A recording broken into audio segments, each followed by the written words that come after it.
Nous traversons une crise sans précédent. Et qui dit crise, dit soif d'information. Qui dit soif d'information, dit aussi fausse information et fake news. Pendant COVID-19, beaucoup de désinformation est partagée sur les médias sociaux. C'était toujours une bonne pratique de penser de façon critique quand on lisait les posts en ligne de nos amis et de notre famille. On a besoin de vérifier la source de l'information.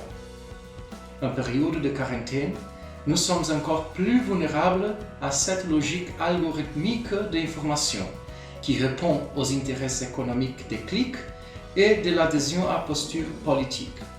Bon, du fait du caractère exceptionnel et sans précédent de cette crise, il semble que l'émotionnel l'emporte. J'ai d'ailleurs appris que l'émotionnel, c'est ce qui se partage le plus rapidement sur les réseaux sociaux. Moi-même, j'ai tendance à réagir à des posts sous le coup de la colère ou de l'indignation.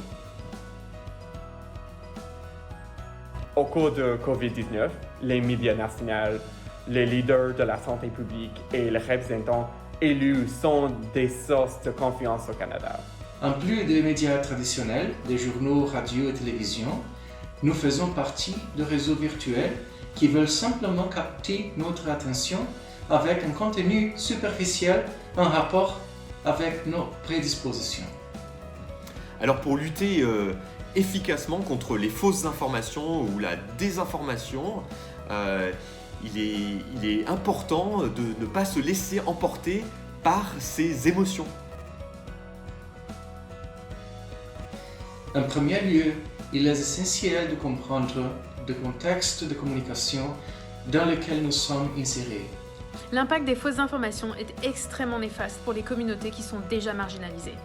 Mais la bonne nouvelle, c'est que nous pouvons agir. La première chose à faire, c'est de repérer les fausses informations, les fake news, les articles à sources douteuses et les reporter. Nous devons collectivement insister pour obtenir de l'information vérifiée en ligne afin d'éliminer les préjugés et augmenter la sensibilisation. Même si ça ne nous concerne pas directement, il faut comprendre que la discrimination des autres nous impacte indirectement.